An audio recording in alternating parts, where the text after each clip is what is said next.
Nous sommes là aujourd'hui pour signer la convention PAPI 3, le troisième du nom, avec les services de l'État, les services de la région et les départements respectifs du Gard et de l'Hérault. Conséquence et fruit d'un très gros travail mené par les services de l'EPTB Vidourle pour asseoir pendant une dizaine d'années des actions sur notre territoire qui visent à protéger encore davantage les populations et l'environnement. Donc l'enjeu d'un PAPI, c'est finalement de porter tout un programme de prévention autour du risque inondation avec différents aspects.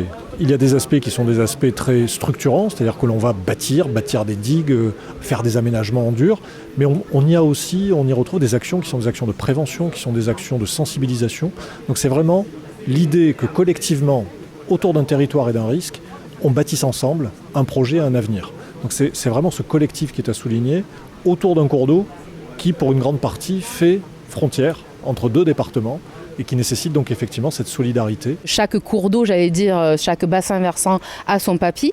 Et pour le Vidourle, comme pour les autres territoires, le département participe à hauteur de 10% du montant total du programme d'action. Ce troisième PAPI Vidourle, on est à peu près à 70 millions d'euros. Donc on voit quand même que c'est des volumes financiers importants.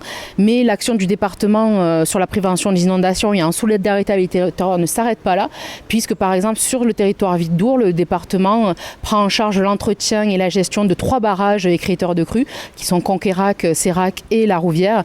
Et donc c'est un coût important évité pour le territoire et une responsabilité, qui est prise par le département face à des enjeux également très importants. La région n'a pas compétence en matière d'inondation, mais on a souhaité l'accompagner financièrement fortement, puisque ce sont 8 200 000 euros de subventions de la région pour le PAPI, et on a fléché, car on en a la gestion, 2 500 000 de crédits européens, des crédits FEDER. On a fait le choix que ces crédits européens soient affectés aussi sur un PAPI pour boucler le financement de ce projet très ambitieux. Pour l'État, c'est un soutien à hauteur de 40%, c'est-à-dire l'importance qui est accordée, 40% des presque 70 millions qui seront investis dans le cadre de ce PAPI 3.